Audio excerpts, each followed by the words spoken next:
Bienvenidos, bendito pueblo de Dios, benditos hermanos y hermanas en Cristo Jesús, a todos aquellos que han roto compromisos con el maldito mundo y ponen en primer lugar estas riquezas y estas bendiciones, porque podemos ver y podemos palpar y podemos discernir lo que nos conviene.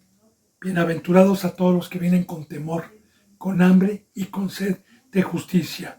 Bienaventurados, bendito hermano y bendita hermana, los que hemos sido llamados y escogidos y venimos a estas benditas riquezas, que es esta bendita palabra de vida que Dios nos ha dejado. Así, bendito hermano y bendita hermana, antes de continuar esta bendita enseñanza, le he pedido a Dios que me permita ser un instrumento. Le he pedido a Dios con todo temor reverente que me permita utilizarme para que su bendita palabra fluya por medio de este servidor y que dé un fruto de vida. Le he pedido también con todo mi corazón para que en esta enseñanza, como en todas las enseñanzas que Dios me ha permitido, dé un fruto de vida. He pedido por cada uno de ustedes, por cada suscriptor, por cada seguidor, por los que daban un seguimiento y ya no lo dan más, para que Dios los humille y los traiga de regreso y no se pierdan, por los que estén predestinados en la misericordia de Dios para encontrar estos medios, o este medio, o cualquier otro medio santo puesto por Dios y no por el hombre. He orado para que Dios toque sus corazones, para que les dé entendimiento y discernimiento, y para que podamos hacer, por medio de la fe, los consejos que Dios nos da, y podamos estar algún día en la vida eterna con Dios y con todos los que creímos. Son los deseos de este su siervo, bendito hermano y bendita hermana. Yo he orado por todos los que estamos aquí en México, en Estados Unidos, en España, en Ecuador, en Perú, en Colombia, en Brasil, en Puerto Rico, en Chile, en la India, en Venezuela, en Argentina, en Uruguay y en toda parte del mundo donde Dios permita llegar a esta bendita enseñanza. Así me pongo a los pies de Dios, a los pies de Cristo Jesús, a los pies de usted, para continuar con la enseñanza número 74 del Evangelio de San Lucas, capítulo 13, versículo 13. Vuelvo a repetir, el Evangelio de San Lucas, capítulo 13, versículo 13. Y nos quedamos ayer, en donde Cristo Jesús entra el día de reposo en la sinagoga. La enseñanza del día de reposo la resumí ayer, no la profundicé. Recuerde que cualquier enseñanza que Dios me permita por este medio, y los que tienen hambre, los que puedan tener dudas sobre las enseñanzas que Dios me está permitiendo dar, no dude en llamarme para profundizarle lo que Dios me está permitiendo enseñar sobre un tema que está muy mal comprendido en el cristianismo, que es el día de reposo.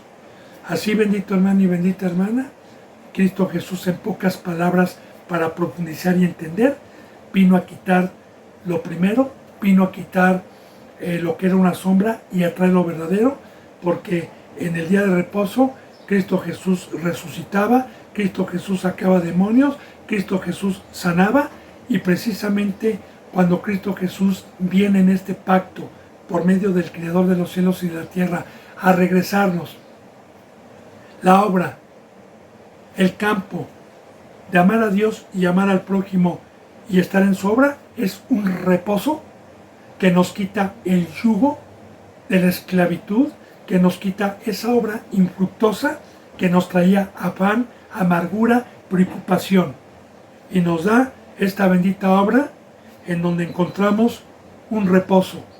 Y de igual manera esta bendita obra, a los que decidimos dejar la obra infructuosa, la obra de las tinieblas que nos da riquezas y nos da fama y nos da temporalmente cosas que busca el ser humano.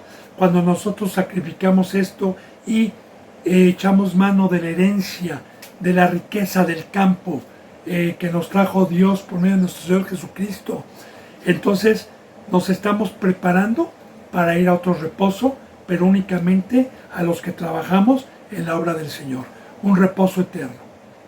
Así, bendito hermano y bendita hermana, Cristo Jesús viene a quitar lo primero, es lo que está diciendo, es lo que dice también en Hebreos, que todo el Antiguo Testamento fue una sombra con figuras terrenales para que viniera lo verdadero, y los poquitos que pudieron tener entendimiento de estas cosas son los que creyeron en la locura del Evangelio de Cristo Jesús, más bien de Dios por medio de Cristo Jesús.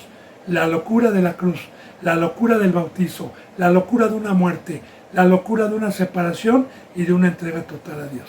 Son los que tuvieron visión, los que tienen entendimiento o tuvieron entendimiento, y son los que hoy tenemos entendimiento de este bendito camino. Porque este pacto es para sanar, este pacto es para resucitar, este pacto es para enseñar, este pacto es para ir a dar un vaso de agua, para ir a los que están en cautividad, para ir a los que están endemoniados, para ir a los que están enfermos, todos los días, y no como en el Antiguo Testamento, que se juntaban cada día del Shabbat, una vez a la semana, para adorar a Dios, entre paréntesis. Bueno, entonces dice en el versículo 13, y puso las manos sobre ella, sobre esta mujer que tenía una enfermedad que estaba encorvada, y le dijo, ¿eres libre de la enfermedad? Y puso las manos sobre ella, y ella enderezó luego y glorificaba a Dios. Ayer hablábamos de la enfermedad, de que los demonios, el adversario, nos tiene cautivos, nos tiene encorvados, nos tiene buscando las cosas de aquí abajo. Pero la libertad es que Dios, por haber creído en el Evangelio, nos arrebate de la esclavitud, nos arrebate de esa opresión, de ese poder, cuando Cristo Jesús venció en la cruz. Y Satanás sabe perfectamente que todo aquel que se le predique el Evangelio y crea en el mensaje es libre. Pero en el 14 dice, pero el principal de la sinagoga, enojado de que Jesús hubiese sanado en el día de reposo, dijo a la gente, 6 días hay en que se debe trabajar en estos, pues venid y ser sanados, y no en el día de reposo. Ahora, un principal. Bíblicamente, bendito hermano y bendita hermana, los principales eran los sumos sacerdotes de la tribu de Leví, que puestos por Dios, llamados por Dios. Pero recordemos algo muy importante.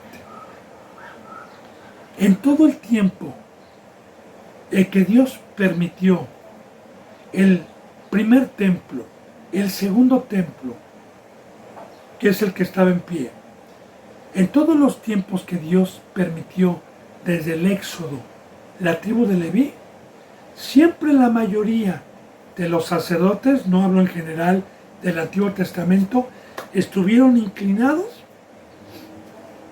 a la transgresión, estuvieron inclinados a la carne, a las riquezas, a la idolatría, desde el Antiguo Testamento, estoy hablando. Ahora bien, usted sabe perfectamente bien, bendito hermano y bendita hermana, que antes de que viniera nuestro Señor Jesucristo, el pueblo de Dios estaba totalmente engañado y en pecado. Él, más del 90% de todo el pueblo.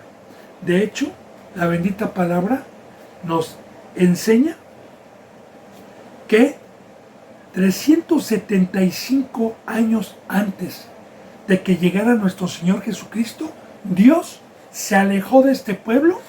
No hubo profetas, hubo un silencio por 375 años cuando Dios permitió castigar a este pueblo en la opresión de 5 imperios en ese lapso de 375 años. Los últimos imperios, el griego, y el último imperio, el romano. Porque cuando Cristo Jesús estaban bajo el yugo de un imperio y ya habían estado 375 años en opresión por el pecado.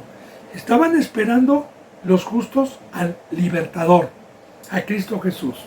Así que sabemos, bendito hermano y bendita hermana, que todo el que peca, Dios le da un corazón endurecido para no poder ver. Y todos estos que buscaban los primeros lugares, que buscaban las saturaciones en las plazas, que les dijeran rabí, rabí, todos estos que eran hipócritas y buscaban relucir la copa y vestían con flecterías, vestían impecables delante de los hombres, eran los principales y no tuvieron visión de poder ver, porque eso ya proviene de Dios, es un castigo de Dios, de poder ver al Salvador.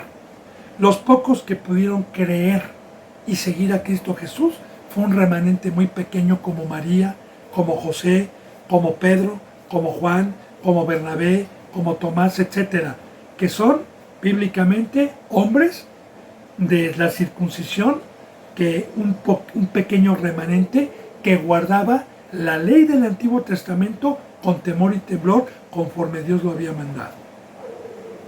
Así, bendito hermano y bendita hermana, de igual manera, hoy, los que se jactan de ser apóstoles, pastores, pero transgredieron la ley de Dios, también las cosas que nosotros hacemos de decir que se acabó el domingo, que se acabó el reunirnos cada semana, que este llamamiento es para sanar todos los días, que es no para estar nada más en una congregación metidos, sino hay que trabajar todos los días. Cuando hablamos de la cruz, cuando hablamos de que Cristo Jesús nos sanó, nos dio una forma para dar por gracia lo que recibimos por gracia y que es todos los días, se molestan, se enojan y tuercen las Escrituras. Ahora, sí estaba en el Antiguo Testamento dado por Dios conforme este principal lo estaba diciendo, sí, pero por no haber creído en Cristo Jesús, este principal no supo que era una sombra de lo que iba a venir y Dios no le dio la revelación que hoy Dios nos está permitiendo darle sobre el día de reposo. Entonces, pero el principal de la sinagoga enojado, y eran hipócritas, porque ellos pecaban, de que Jesús hubiese sanado en el día de reposo, dijo a la gente, 6 días hay que se debe de trabajar. Como ya le dije yo, el número 6, lo terrenal, lo de abajo. En estos pues, venir en estos 6 días y ser sanados y no en el día de reposo. Como diciendo, hay otros 6 días donde pueden ser sanados, pero el día de reposo, no. Ahora, entonces el Señor le respondió y le dijo, hipócrita, ahí está lo que le digo, bendito hermano y bendita hermana. Mire, Dios y Jesús conocen los corazones. Y ya le decía yo ayer y le vuelvo a repetir que es un hipócrita.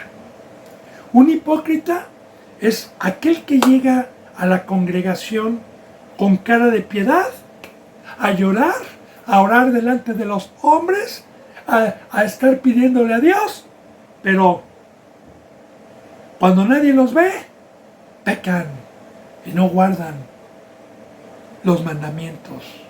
Hipócritas que se disfrazan como sepulcros blanqueados y aparentemente son justos a los hombres por fuera, pero por dentro están llenos de huesos muertos. Hipócritas que por fuera parecen ovejas que lloran que tienen cara de piedad, pero por dentro traen lobos rapaces. Hipócritas, que dicen que aman, pero están fornicando y adulterando en el mundo con los deseos de la carne cuando nadie los ve. Ahora, ya le dije, bendito hermano y bendita hermana, una enseñanza que Dios nos da y que está en su bendita palabra es que la revelación, el entendimiento, la vista y el oído son para aquellos santos, para aquellos que no practican el pecado, para aquellos que se guardan. Por eso hay tanta ignorancia.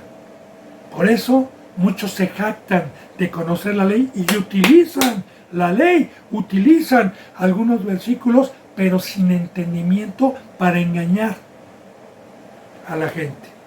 Ahora, aquí está. Hipócrita, le dijo, muy importante esto. Ahora, coma, cada uno de ustedes no desata en el día de reposo su buey o su asno del pesebre y lo lleva a beber. Como diciendo, hipócrita, ¿qué no cuando tú, nadie te ve, no desatas a tu buey, no desatas a tu ganadito para llevarlo a beber? También dice, ¿verdad? ¿Quién de ustedes, si su buey cayese en un hoyo, no lo saca en día de reposo? Pero ¿sabe qué, bendito hermano y bendita hermana? Vamos a profundizar esto, porque la bendita palabra habla con parábolas. Ahora, fíjese bien, cada uno de ustedes no desata en el día de reposo su buey o su asno del pesebre y lo lleva a beber. Ahora bien, bíblicamente, simbólicamente, los animalitos que Dios pone de ejemplo tienen un significado. Cuando Dios o Cristo Jesús nos habla de asno, de buey, de camello, de ovejas, simboliza esos animalitos para simbolizar a los siervos, a los que hoy trabajamos en la obra de Dios. Muchos versículos bíblicos que concuerdan a lo que le estoy diciendo. Uno de muchos es cuando Pablo decía, no pondrás bozal al buey que trilla. Y Pablo dijo, ciertamente, ¿lo dirá Dios porque tendrá cuidado de esos animales o lo dirá por nosotros? Y Pablo dijo, ciertamente, esa enseñanza lo dijo por nosotros. Porque Pablo se representaba como un buey, porque un buey trilla, un buey ara, un buey está trabajando en el campo para sembrar. Ahora, en el día de reposo, que era para buscar a Dios, que era para escuchar la palabra, ya no, bendito hermano y bendita hermana, todos los días. Ahora, todos los días, nosotros tenemos que desatar al buey, al asno, simbólicamente, que está en el pesebre. El pesebre era la herramienta que se utilizaba para alimentar a los animales en un establo. Y los tenían amarrados para estar comiendo. Pero habían ríos o habían lugares cercas donde los tenían que desatar para que bebieran agua. De igual manera la bendita palabra nos dice, bienaventurado el que tiene hambre y sed de justicia. Ahora, la comida es venir a escuchar la palabra de Dios. La bebida es salir a practicar los mandamientos de Dios. Por eso dice la bendita palabra, bienaventurado el que tiene hambre. Ya, Señor, ya vine a la palabra. Ya estoy viniendo todos los días a la palabra. Y tiene sed de justicia. ¿Qué es la sed de justicia? Ya escuché el mensaje, me urge irlo a practicar, me urge irlo a hacer. Y el que come y bebe, tiene vida eterna, hermano. Entonces, aquí de igual manera, la iglesia, nosotros, los representantes, trabajamos todos los días, ¿sí? Para dar de comer y para dar de beber. ¿Cómo doy de beber hoy a una ovejita? Como siervo. Primeramente, se les da la enseñanza de que cumplan con el pacto, de venir a la palabra, de que tomen su cruz, de que sean discípulos verdaderos de Cristo Jesús. Y una vez que escuchan, se les amonesta, se les exhorta para que practiquen los mandamientos, que con entendimiento dijeron amén y los empiecen a practicar. No obligarlos, no, sino enseñarles y estarlos exhortando a que lo hagan. Ahora, los mansos que lo hacen, entonces están bebiendo. Bendito hermano y bendita hermana. Entonces está poniendo nuestro Señor Jesucristo ejemplos de la obra de amor al prójimo, de la obra que se tiene que hacer todos los días, porque no nada más en el día de reposo Cristo Jesús sanaba, sino sanaba también los otros 6 días. Y este principal estaba ciego, tenía el corazón duro, porque Jesús en este tiempo ya había tenido fama de todo lo que hacía todos los días, incluyendo el día de reposo. Ahora bien, dice, 6 días hay que se debe de trabajar, decía en estos, versículo 14, pues venid y ser sanados y no en día de reposo.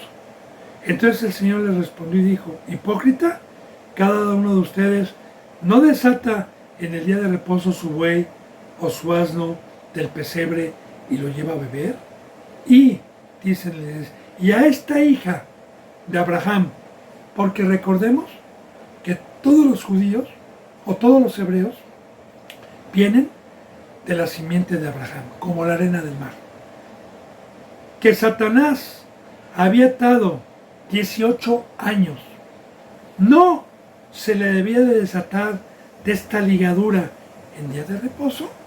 Ahora, ¿qué les está diciendo? Si ustedes,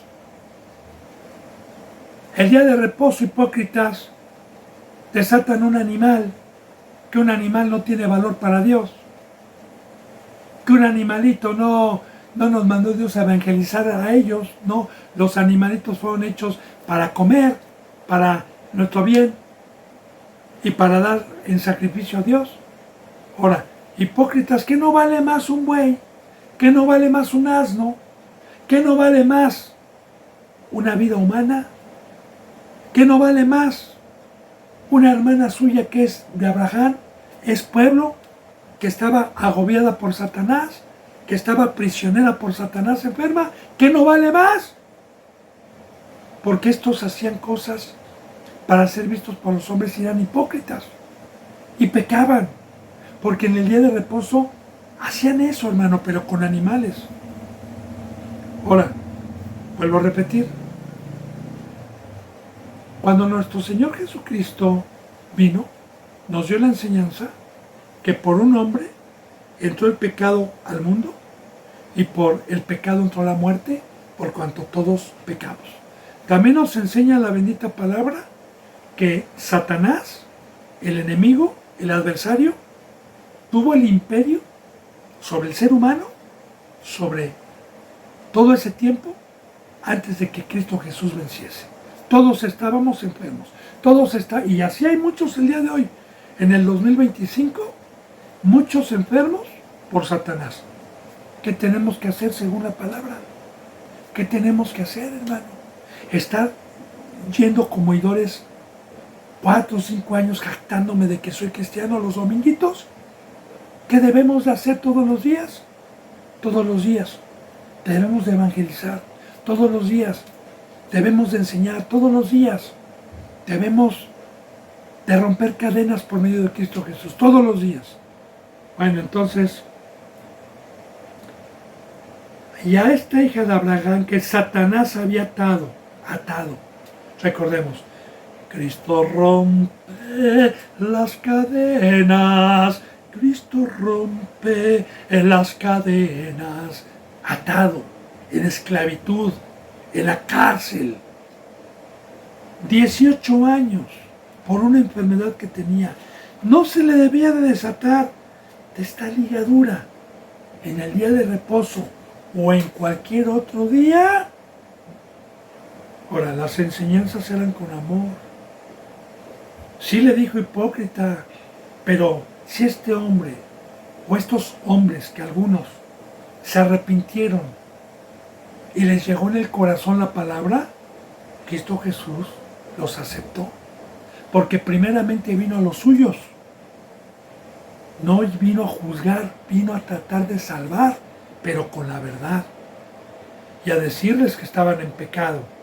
Dice en el 17, al decir en estas cosas, se avergonzaban todos sus adversarios. Porque hipócritas, ustedes van a desatar, y cómo comparan un animal con... Y mire, yo le voy a decir una cosa, bendito hermano y bendita hermana. Aquí podemos ver la batalla, aquí podemos ver la guerra, aquí en estos versículos podemos ver las dos espadas, la del diablo y la de Cristo. La espada del diablo, que es su sabiduría, ha engañado a multitudes.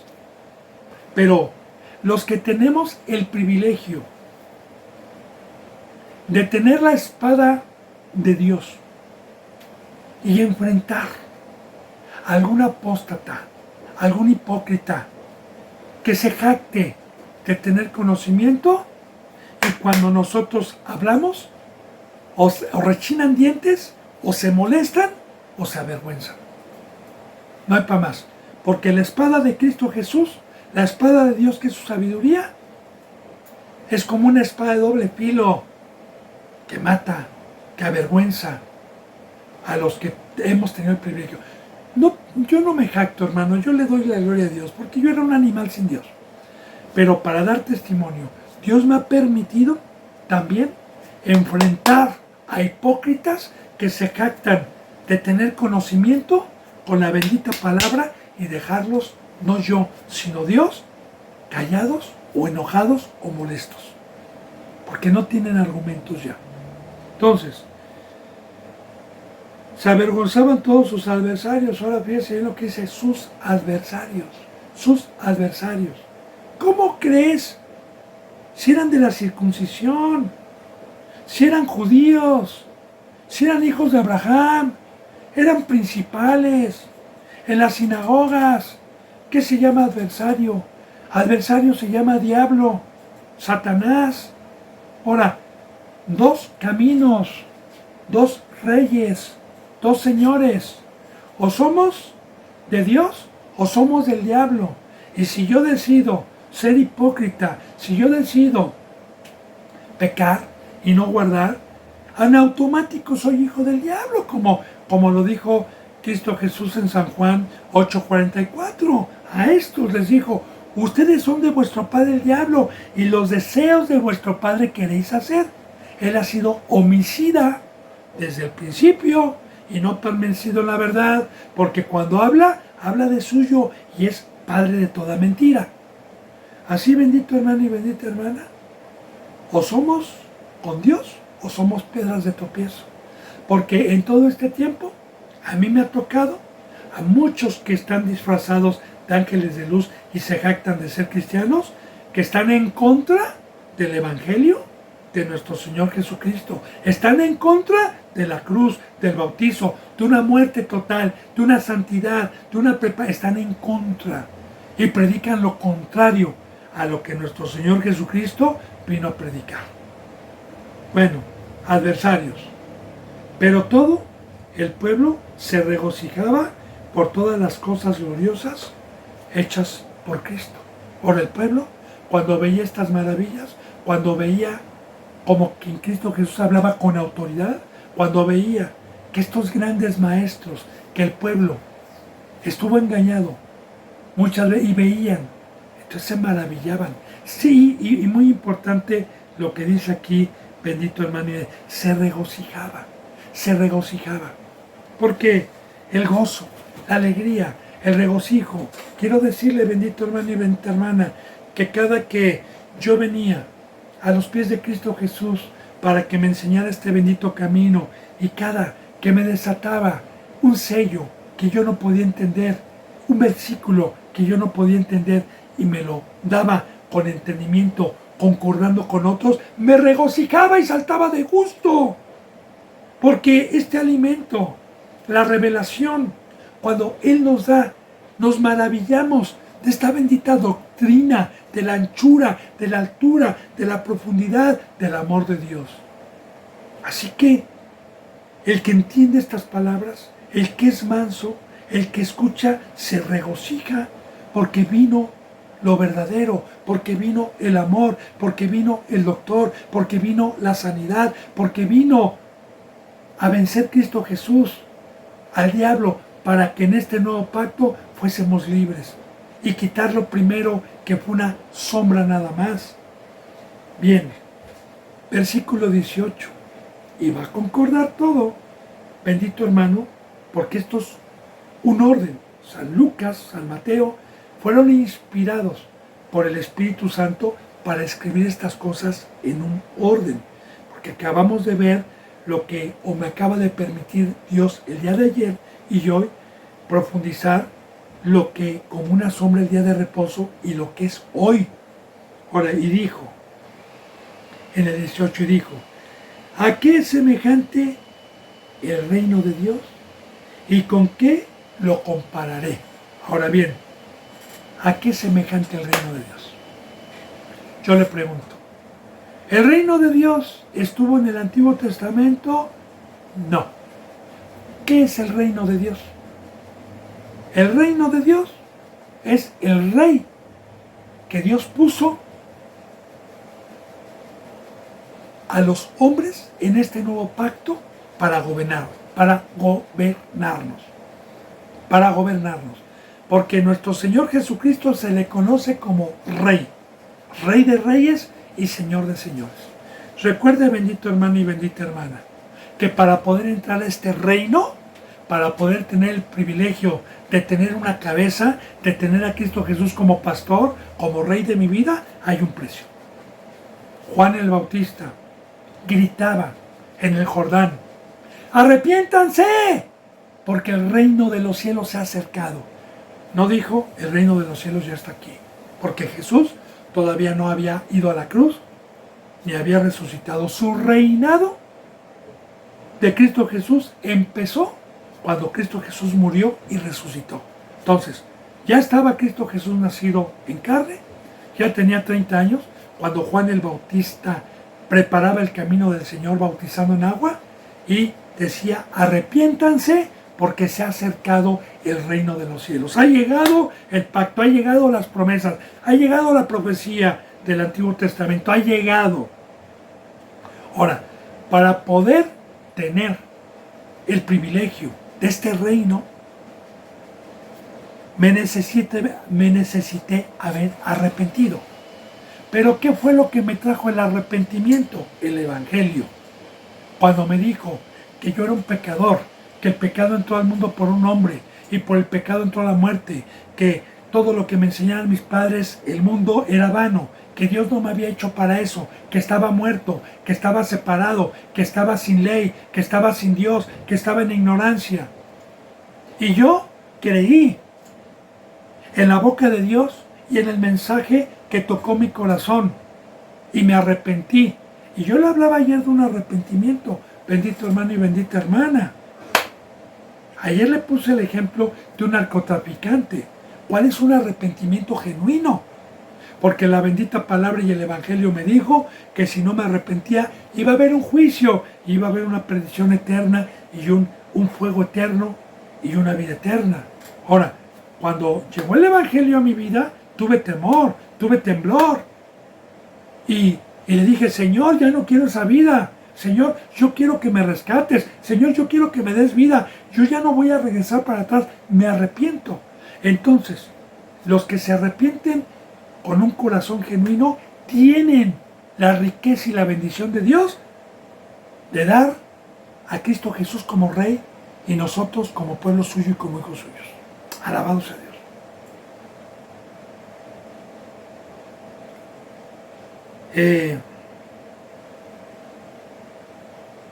Ahora, ¿a qué es semejante el reino de Dios? Ya le expliqué lo que es el reino de Dios, el nuevo pacto y el amor. Ahora, ¿y con qué lo compararé? Una parábola, un ejemplo. Dice, es semejante al grano de mostaza que un hombre tomó y sembró en su huerto y creció y se hizo árbol grande y las aves del cielo anidaron en sus ramas.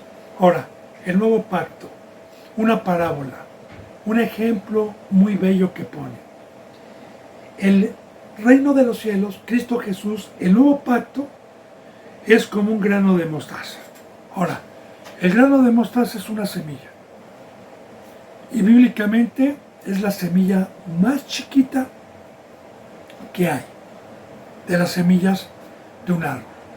Pero esta semilla, cuando se siembra y cuando el árbol crece, es el árbol más grande que hay en el huerto. Ahora, yo le he dicho, porque hay muchas parábolas, muchos ejemplos de la semilla. Y hay una que dice: si el grano de trigo no muere, si no muere, solo quedará, pero si muere, en abundancia dará un fruto eterno que no morirá. Y esto es tomado de la Biblia. Está también la parábola del sembrador. En San Juan, el sembrador salió a sembrar. En San Mateo, la semilla que cayó. Ahora, ¿qué es la semilla? La semilla, mire, la semilla se me da cuando alguien llega con el Evangelio por primera vez a mi vida y no soy cristiano, y con la verdad, con el Evangelio, se me dice que cuando entró el pecado por un hombre al mundo y por el pecado entró la muerte, se me dice que yo soy carne, que yo estoy muerto, que no tengo vida, que en pocas palabras soy una semilla. Una semilla, sea de durazno, sea de mostaza, sea de naranja, sea de toronja, sea de limón, sea de lo que sea, es un huesito, es un cuerpo. Y cada semilla tiene un cuerpo diferente. El durazno tiene un cuerpo diferente al de limón. Pero en sí, le voy a poner un ejemplo. Bendito hermano y bendita hermana. Si yo me acerco con hambre y le pido y le ruego al que está ahí que me dé alimento, y tiene fruta, mucha fruta, pero en vez de fruta me da una semilla, eso no me salva. Eso no me alimenta. Ahora, para que de una fruta, la semilla no tiene vida. La semilla yo la puedo tomar y guardarla en mi cajón por 10 años y no me va a dar un fruto. Ahora, así representa Dios al ser humano sin Dios, como una semilla, la carne, el cuerpo. Ahora, el Evangelio me hizo saber que yo era una semilla y que para poder dar fruto necesité haber muerto, necesité haber sido sepultado, porque precisamente el bautizo, que viene del vocablo bautizo en el hebreo o en el griego, significa inmersión, y inmersión significa bajar algo. Por eso el bautizo de nuestro Señor Jesucristo fue por inmersión, porque simbólicamente representa una sepultura, representa enterrar la semilla, como dice en Romanos capítulo 6. ¿O qué no saben? Que los que fuimos bautizados en su muerte, fuimos sepultados juntamente con Él. Ahora, muerte bíblicamente es una separación. Cuando vino Cristo Jesús me dijo, para que tú entres a mi reino, para que yo te pueda resucitar, necesitas arrepentirte y necesitas voluntariamente separarte del pecado, separarte del mundo y empezar una vida nueva. Ahora bien, cuando yo recibí el Evangelio, acepté que era una semilla, que estaba muerto, y también acepté el bautizo, que el bautizo representa cuando el campesino o el agricultor ara la tierra, y arar la tierra es aflojar la tierra, una buena tierra, cuando se va a sembrar algo, que el Evangelio precisamente nosotros somos de tierra, fuimos sacados del polvo, cuando llega el Evangelio, ablandó mi corazón, y entonces el Evangelio. Entonces yo decidí mi semilla, mi cuerpo, para que lo pusieran en una profundidad, no sé, de 10 centímetros, 15 centímetros, según, yo no conozco mucho de agricultura, pero la semilla se pone bajo la tierra y luego se cubre con la tierra. Así precisamente la inmersión de bajar por fe en el agua representa una sepultura, representa una muerte, una separación. Ahora fíjese bien, una semilla generalmente, no todas, pero muchas semillas, generalmente, después de 3 días que se riega en buena tierra, la semilla muere, ese cuerpo muere, y sale una vida. La semilla no tenía vida. El racimito que sale ya con raíces, ¿sí? Tiene vida y hay que regarlo, pero ya tiene vida. De igual manera, yo estando en la carne estaba muerto, estaba sin Dios, estaba sin vida, pero el Evangelio de la salvación me hizo bautizarme, me hizo morir, me hizo enterrar este cuerpo de carne y por fe resucitar en espíritu y tener vida. Y de igual manera, así como un racimito se siembra en un huerto, el agricultor lo cuida, lo riega, lo abona, lo cuida de las aves, de las plagas, como también dice en Corintios, Dios pone a Pablo, dice, ¿quién es Pablo? ¿Quién es Apolo? No somos nada. Uno es el que riega, hablando Pablo, y otro es el que siembra, pero el crecimiento lo da Dios. Nosotros estamos para sembrar y para regar. El regar es el cuidar de la ovejita, el cuidar el que va muriendo, cuidarlo. Ahora, ¿para qué lo voy a cuidar? ¿Cuál es la misión? ¿Cuál es la obra? Para que el día de mañana crezca y dé un fruto, para comer, de un fruto para el que viene con hambre, para el que viene agobiado con el sol y de sombra. Recuerde, bendito hermano y bendita hermana, que Dios utiliza siempre parábolas y siempre que nos habla de los árboles, habla de los sacerdotes, habla de los siervos, que dice, un árbol bueno no puede dar mal fruto y un árbol malo no puede dar buen fruto. ¿Qué dice en Salmos capítulo 1? Que todo aquel que no estuvo en silla de encarnecedores, que todo aquel que no fue hipócrita, que todo aquel justo que guarda la palabra será como un árbol plantado a la orilla del río que en verano y en toda estación dará fruto y no se secará. Entonces, esta es la parábola de la semilla de mostaza, que es la más chiquita, ¿verdad? Ahora es semejante al grano de mostaza que un hombre tomó, el que recibió el Evangelio, ¿verdad? Y Cristo Jesús y sembró en su huerto. Porque aquí, ¿a quién toma Cristo Jesús? A los que nos bautizamos, a los que dijimos, sí, soy semilla, Señor, quiero. Entonces, este hombre, que es Cristo Jesús, tomó, cuando el Evangelio me hizo saber, lo tomó cuando recibí el Evangelio y me sembró, me bautizó y sembró, porque el que bautiza es Cristo Jesús. Uno bautiza en agua, pero el que bautiza en espíritu es Cristo Jesús, en su huerto. Su huerto es el nuevo pacto. Su huerto es sacarnos del mundo. Su huerto es el Edén que perdimos desde Génesis con Adán y Eva. Y creció. Ahí está y creció. ¿Quién da el crecimiento? Dios da el crecimiento. Recuerde, uno es el que siembra. Sí, vamos a evangelizar. Vamos a sembrar. Vamos a llevar el Evangelio. Porque cuando llevamos el Evangelio, el que convence al mundo de pecado es el Espíritu Santo. Y si usted tiene el Espíritu Santo y es un siervo de Dios, Dios lo va a utilizar para convencer al mundo de pecado. Ahora, cuando se lleva el Evangelio y la persona acepta, en ese momento estamos sembrando. Y sembró en su huerto y creció. Ahora, creció. El crecimiento, no tenemos el poder dado por Dios como siervos para dar crecimiento. Únicamente nosotros regamos, sembramos y regamos y cuidamos.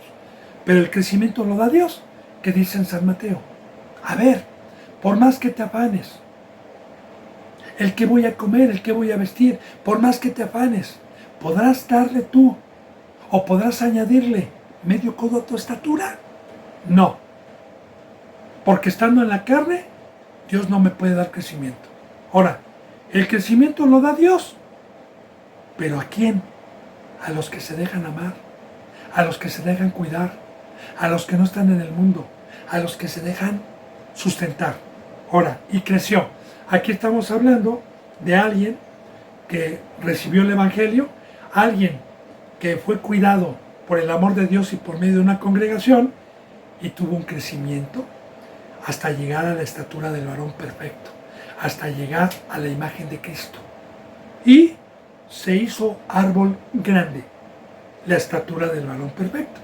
El tamaño que nosotros tenemos que llegar es la estatura del varón perfecto, es llegar a ser ministros de Dios.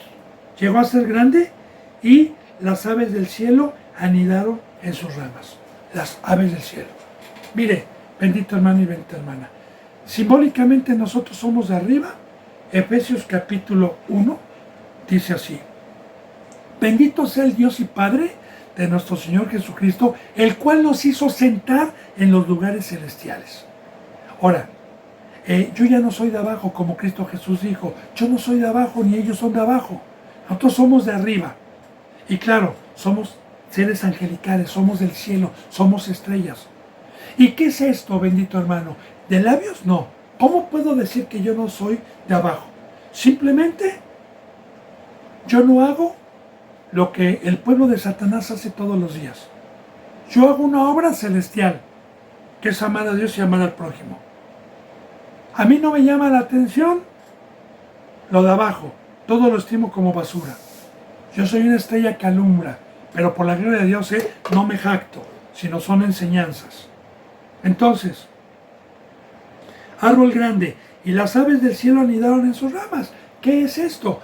Que todos los que han sido bautizados y Dios los ha hecho participantes de ser de arriba, vienen a esta congregación, vienen a este árbol ya puesto por Dios, para poder ser sustentados, para poder multiplicarnos, para poder llevar el Evangelio, para poder atender a pichoncitos, para poder dar sombra, para poder dar un fruto. Y aquí está, bendito hermano y bendita hermana, para poder amar al prójimo necesité haber tenido un crecimiento. Ahora, ¿qué acabamos de ver del día de reposo? ¿Y qué estamos concordando con esto? ¿Qué enseñanza está dando Cristo? De la obra de todos los días. Porque en un huerto se trabaja todos los días. En un huerto se cuida todos los días. Ahora bien, otra parábola más. Recordemos que la palabra parábola significan ejemplos con figuras terrenales para que podamos entender lo espiritual. Le explico una parábola que es, más o menos, para profundizar. Si yo le voy a enseñar a un niño las tablas de multiplicar, y le voy a enseñar la tabla del 5, por ejemplo, yo le voy a decir 5 por 6, 30.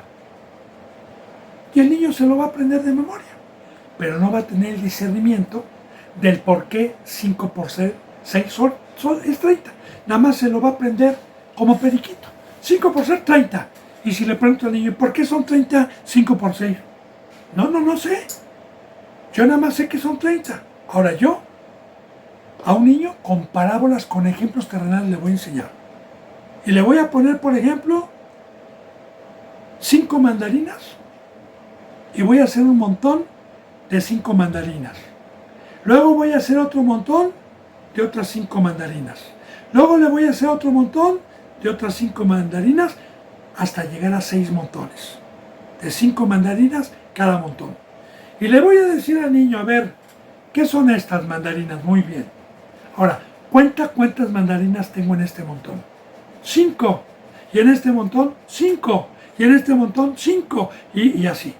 Ahora le voy a decir, cuenta cuántos montones de mandarinas tengo. 6. Ahora, son 5 y son 6 montones. Vamos a juntar todo este montón de mandarinas. Ahora cuenta cuántas mandarinas son en total. Y el niño dice 30. Le digo, ¿ya entendiste por qué 5 por 6? Ah, sí, ya entendí por qué 5 por 6 son 30.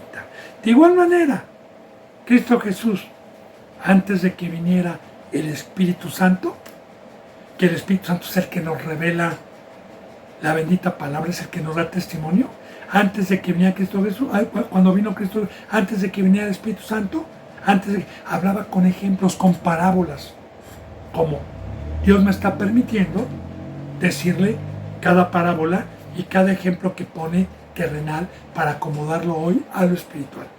Ahora, otra parábola más de la levadura. Y volvió a decir, ¿a qué compararé este nuevo pacto? ¿A qué compararé el reino que trajo Dios? ¿A qué? Es semejante a la levadura que una mujer tomó y escondió 3 medidas de harina hasta que todo hubo fermentado. Ahora, aquí está. La levadura sabemos que se utiliza para hornear, para hacer panes. Ahora, aquí dice, es semejante a la levadura que una mujer tomó para hornear y escondió 3 medidas. 3 medidas. Las escondió.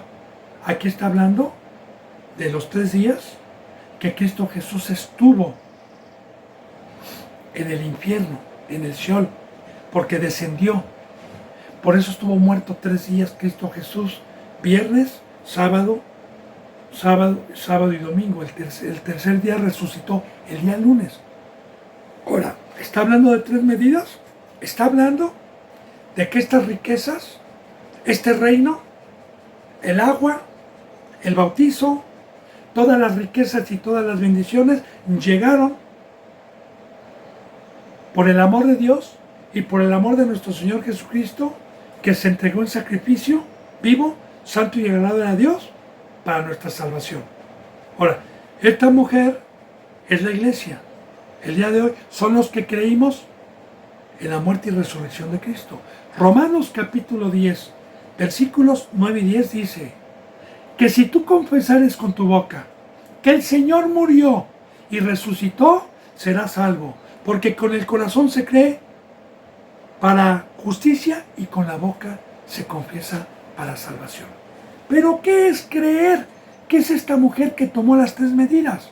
Porque yo puedo preguntar y puedo hacer una encuesta. Hermano, ¿usted cree que Cristo Jesús murió y resucitó? Y todos los cristianos le van a decir que sí. Pero el confesarlo con la boca no es creer.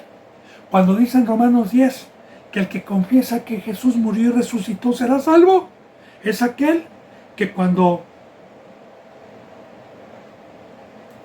sabe que Jesús murió y resucitó, el que cree no peca, porque sabe que va a haber un juicio, porque sabe que resucitamos para vida eterna. El que cree se guarda. Como dijo Pablo, ¿verdad? Si no hay resurrección, comamos y bebamos, pero va a haber un juicio. Entonces, el creer es saber que va a haber una resurrección, que Cristo Jesús va a levantar a los que murieron en Cristo y luego el arrebatamiento y que el juicio empieza por su casa. El creer es no pecar. El creer es que va a haber un juicio y que hay lago de fuego y vida eterna. Ahora, esta mujer, por haber creído, escondió. Esconder es los 3 días, creer, de harina hasta que todo hubo fermentado. Ahora, una vez que se echa la levadura en el pan, se hace grande, hermano. Dios también habla de la levadura de los fariseos, pero aquí es diferente, según el versículo que estamos viendo. Ahora, Cristo Jesús, de ser chiquitos, como una semilla, por ejemplo, de durazno, es de este tamaño más o menos. Pero o la semilla de mostaza, que es chiquititita, pero cuando se entierra y crece, fermenta, se esponja. Igual el pan, ¿verdad? El pan puede ser chiquito, pero cuando se le echa la levadura, el pan es grande para que el pan alcance para dar de comer y sea un pan grande. Bueno, todo esto con enseñanzas está hablando, bendito hermano, de la obra, de dar un fruto, de la obra, de dar pan, de ser maná, de dar a comer, de tener la canasta llena y no nada más el día de reposo. Entonces está hablando del nuevo pacto, está hablando de la obra, del amor a Dios y el amor al prójimo. Pero para poder ser un árbol, para poder ser esta mujer que escondió la levadura en 3 medidas, son los que tomamos la cruz, son los que estamos muertos en la carne, son los que nos bautizamos, son los que morimos a la carne. Porque si usted no muere, usted no puede dar fruto. Si usted no muere, usted no puede dar pan. Para poder dar un fruto, se necesita morir. Y la mayoría de los que se dicen cristianos no están separados del mundo. No tomaron su cruz, no están consagrados, se quedaron en el día de reposo, en el Shabbat. Por eso, bendito hermano y bendita hermana, vamos a ver qué nos dice Dios a continuación. Y ponga mucha atención en esto, por favor. Pasaba Jesús por ciudades y aldeas, enseñando y encaminándose a Jerusalén. Ahora, nuevamente, no nada más el día de reposo. Estamos viendo que Cristo Jesús, lunes, martes, miércoles, jueves, todos los días que Cristo Jesús estuvo en la carne, todos los días que estuvo en el cuerpo, Cristo Jesús enseñaba. ¿Qué enseñaba? El camino, la vida, la verdad, el consejo de Dios. Enseñaba y encaminándose iba a Jerusalén. ¿Por qué subía mucho a Jerusalén? Porque en Jerusalén estaba el templo y en Jerusalén se juntaban todo el pueblo, todos los sumos sacerdotes. Y recuerde, ¿qué dice la bendita palabra? Jesús vino primeramente a los suyos, primeramente a su casa. Ya le he explicado por qué. ¿Es justo Dios? ¿Fue justo Cristo de venir primeramente al primer pueblo? Claro, porque gracias a Dios y al primer pueblo vino lo verdadero. Gracias al primer pueblo se dejó una historia viva de profecías, se dejó una preparación para que viniera lo verdadero. Y fue gracias a Dios por medio de este pueblo. Y alguien le dijo, Señor, que el Señor es amo. Ese alguien que le dijo es que ya había creído en Cristo. Porque al decirle Señor, es cuando nos dejamos comprar. Señor significa amo. Y hay 2 señores, uno llamado el diablo y otro llamado Cristo. Para poderle decir yo a Cristo Jesús, amo o Señor, que es lo mismo, es porque estoy siguiéndole, es porque fui comprado, es porque soy su esclavo, es porque tengo sus mandamientos, su cabeza, es porque me rijo. Y si yo tengo ese fruto de haberlo seguido y tengo cualquier duda, cualquier cuestionamiento, Cristo Jesús me la va a responder. Como aquí se le ha dicho muchas veces, hermano y hermana, cualquier duda que usted tenga, por favor, si usted claro que tiene un corazón justo delante de Dios y con hambre, claro que Dios le va a dar revelación. Ahora, aquí veo, Señor, fíjate en lo que dice. ¿Son pocos los que se salvan? ¿O los que se van a salvar? ¿Son pocos o son muchos? Le preguntó este. Y Cristo Jesús les dijo. Esfuércense a entrar por la puerta angosta, porque os digo que muchos procurarán entrar y no podrán. Le voy a explicar mañana con profundidad esto, pero aquí le voy a adelantar algo. Ya Cristo Jesús, ¿qué le está diciendo? Que no son muchos los que se van a salvar. Y recordemos que estamos hablando proféticamente, no de este tiempo, sino de todo el tiempo que Dios permita el Evangelio a los seres humanos. ¿Qué dice? Que muchos procurarán entrar y no podrán. ¿Qué está respondiendo? Que la mayoría de los que entren, de la mayoría de los que reciban el Evangelio, de la mayoría que fueron llamados, muchos van a venir y procurarán, pero muchos no podrán entrar. Y mañana lo voy a explicar. La mayoría. Y no está hablando nada más de estos tiempos de apostasía, sino de todos los tiempos. Bendito hermano y bendita hermana, se me ha ido la hora.